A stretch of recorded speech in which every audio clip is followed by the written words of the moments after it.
Hey everyone, it's Rochelle here with Losing It on Keto.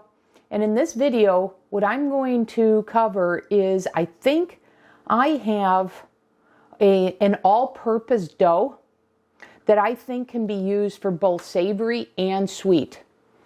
Now, the idea for this was I was looking for something to create a potato wedge. And the impetus for that was my sister makes a Greek chicken or a Vesuvio chicken bone in, and the potato wedges she adds to that just is delicious. So I had a bone-in chicken recipe and I wanted that as my side. So my first attempt was sort of a fail for the potato wedge because it was more of a breadstick. But I was thinking about my mashed potato, my tater tot, and recipes, and you know, my mashed potato was too liquidy for what I was looking for. I was looking for something more from the tater tot, so I didn't have the egg white in my first attempt. So I went back to that because I don't know, cooked egg white does miraculous things. And so I wound up adding that. I wound up making some other changes and it came out beautifully, and I'm going to have that as a separate video. This video I'm just going to focus on the base recipe and talk about the swap outs. And in fact, you know, as I'm thinking about this, I'm going to remake the potato wedges, and I'll probably release that video before this one, so that you have a frame of reference for what I'm talking about. And then what I'm thinking, my nephew and I were talking about this last night, this recipe is going to be my blanket for my pigs in the blanket for Thanksgiving. I think that's going to work beautifully, and I'll probably make that as a video. But I was saying, hey, if I quarter this, I think I could have this as a baked potato. So after it's done cooking, kind of smash it down, put a little butter, put a little sour cream, what are the other toppings that you have for your baked potato. I think that would work. We talked that this would serve as a potato skin, a fritter. So I think the savory possibilities with this are, you know, only limited by your imagination. I said a hash brown. And then I liked the crunch on the outside and the texture on the inside.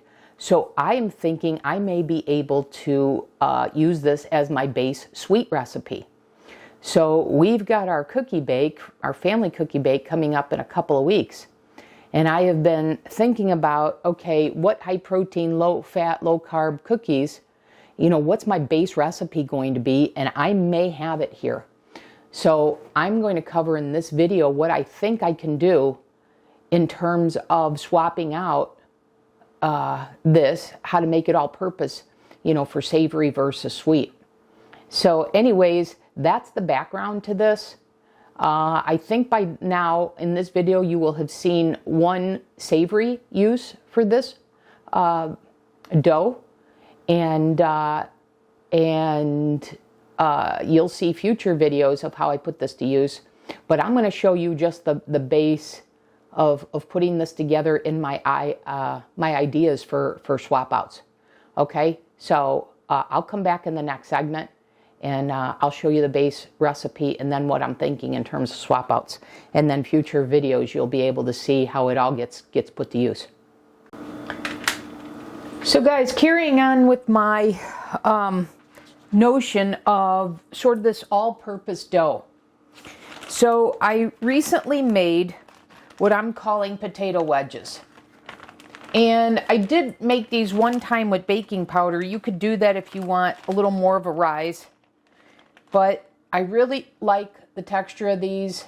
They brown, and yet they're pliable.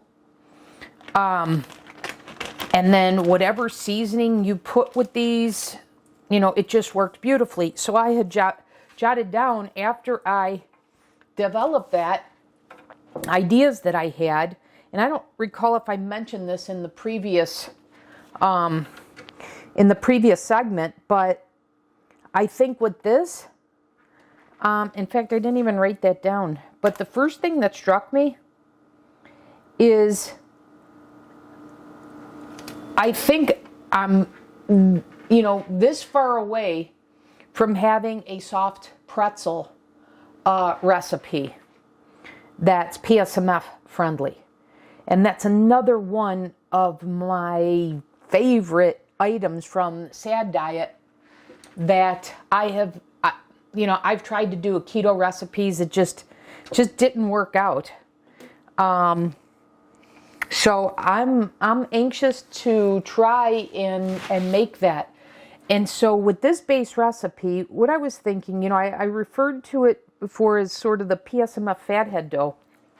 And when you think about it, the fathead dough is essentially some cream cheese, mozzarella cheese, almond flour, and some egg. So when I went to make this in my additional ideas, sort of the swap outs were, I thought, okay, well, the almond flour. I've commented on this before. So for this PSMF All Purpose Dough,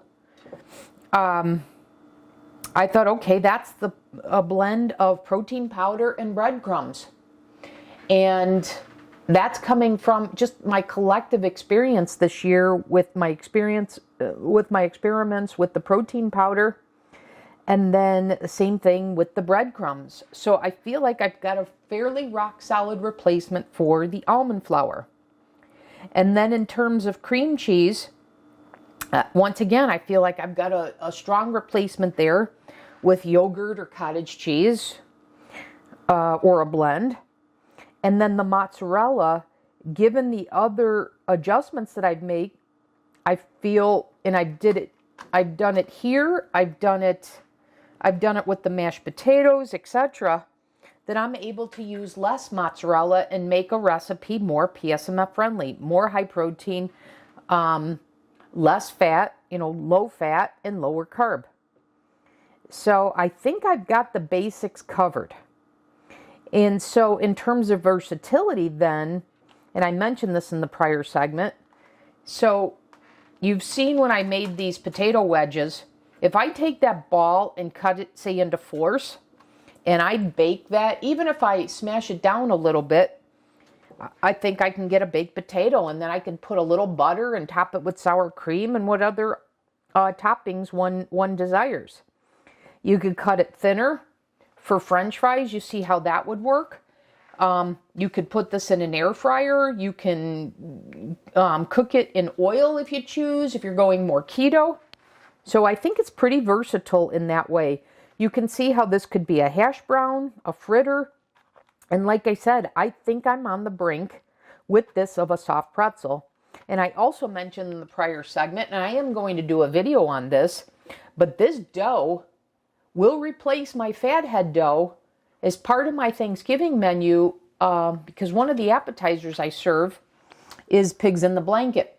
And we often have these at family parties. Well, I used to use a keto fathead dough for mine. And, you know, Costco has very clean little beef smokies. And I will show you that in the video I'm planning for this. But to me, this dough that I made with these wedges is a perfect replacement.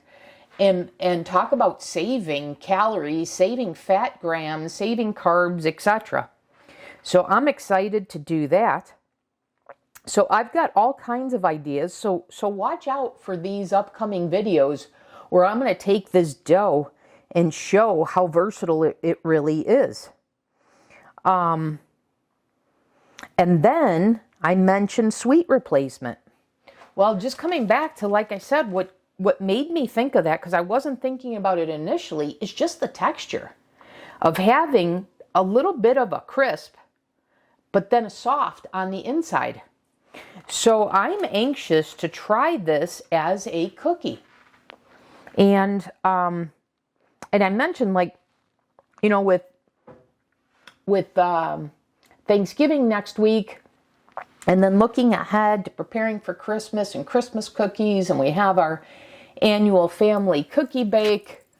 I'm anxious to put this to the test to say, if this is my all-purpose dough, you know, what type of cookies can I make with this? And I think the first one I'm going to try, just because it naturally lends itself to a cookie, is the white chocolate macadamia.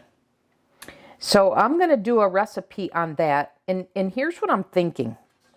So if I go back to my potato wedge, because I want to explain the swap outs, right? When I talk about versatility.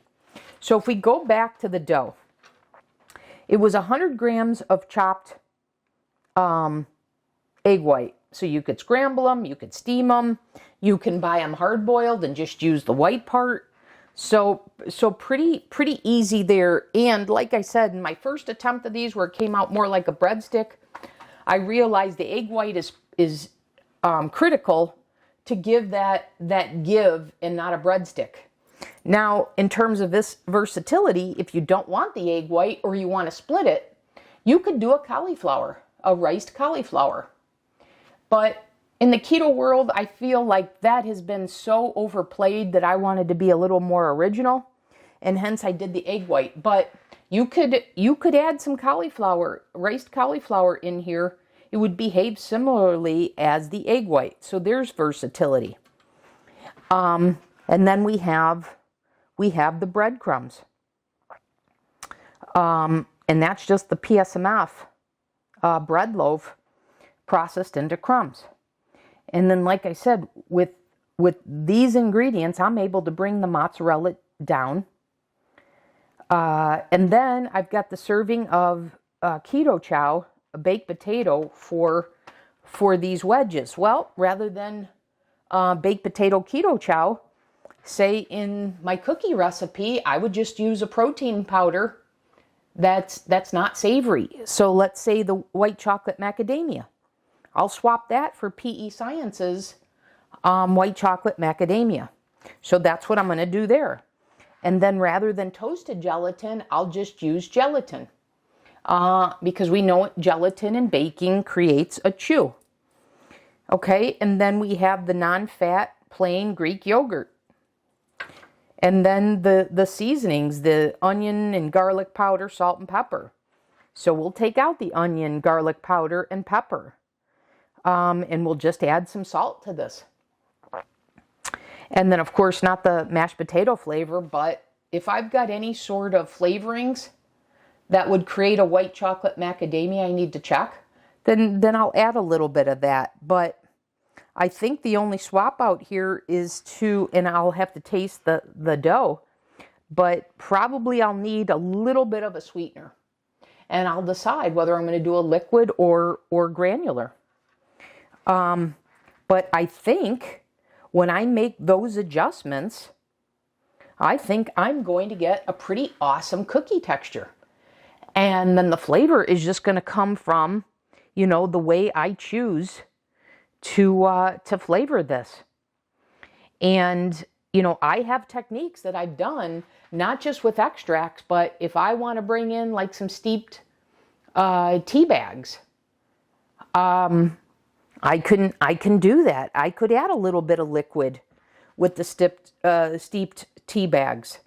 So I think I've got just this base recipe that I think is going to be super, super flexible and allow for all sorts of savory and sweet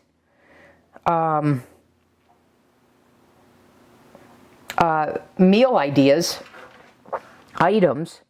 And I'm going to be putting this to use, but I don't see any reason why. I've already succeeded with one.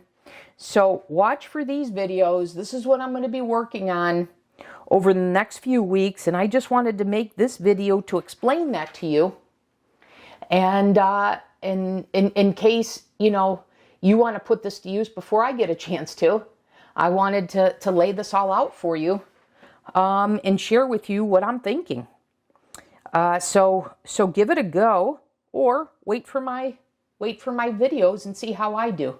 But that's my thinking behind this. This is how I'm turning this potato wedge into all sorts of ideas. And I'm really looking forward to this. I can't wait to see how creative I can get with this, and how it's going to come out. So stay tuned for that. like I said, I'm super excited to give this a go. And I thought this idea deserved its own video, because I think I'm going to succeed in all these ideas I have. And even if I fail in a couple, I know this is going to work for my dough for the pigs in the blanket, which are going to be a Thanksgiving appetizer. So I did want to get this out. And like I said, I plan to do a video on that. But anyways, guys, I wanted to at least dedicate a video to walk through what I'm envisioning in terms of the versatility of this, what the basis for this was. So I think I've got a strong basis, strong foundation, and let's see. I'll be, like I said, putting this together over a series of videos, and let's see how I do. But this is what I'm going to be working on for the next few weeks, and I hope you guys find this helpful, and I'm anxious to see how it all comes together. Okay, so watch out for those videos, you guys, and I hope this video is sort of what I'm thinking, what the background is, etc., is helpful, because like I said, then you guys can put this to use. So I think that's it. You guys got any questions? Feel free to comment, and I'll answer them. And I'll be getting to work on this, and also getting to work on all the videos I have to edit and get posted in time for Thanksgiving. Okay, guys, that'll do it. And watch out for all these ideas. I'll see you in those videos.